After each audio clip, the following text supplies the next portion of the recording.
শাড়ি। বিয়েতে 51টা শাড়ি পেয়েছিল মেয়েটা। অষ্টমঙ্গলায় ফিরে এসে আরও 6টা। এত শাড়ি একসঙ্গে সে জীবনে দেখেনি।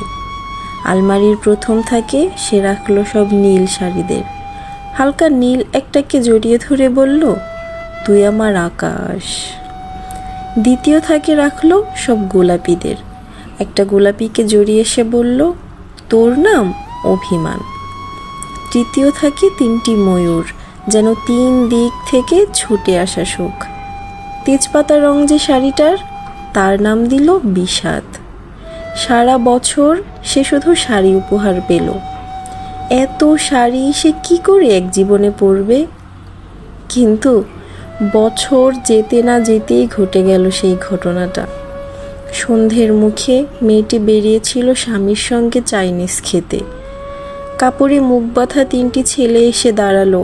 স্বামীর তলপেটে ঢুকে গেল 12 ইঞ্চি, উপর থেকে নিচে, নিচে নেমে ডান দিকে, যাকে বলে এল। পড়ে রইল খাবার। চিলিফিশ থেকে তখনও ধোয়া উঠছে। এর নাম রাজনীতি, বলেছিল পাড়ার লোকেরা।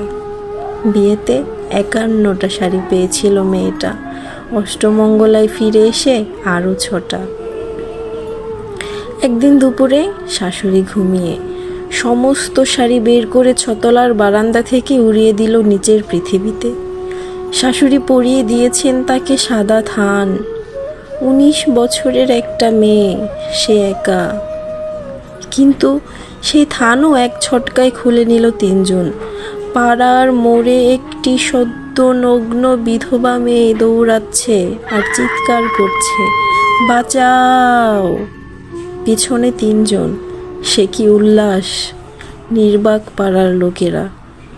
বিয়েতে 51টা শাড়ি পেয়েছিল মেয়েটা। অষ্টমঙ্গলায় ফিরে এসে আরও 6টা।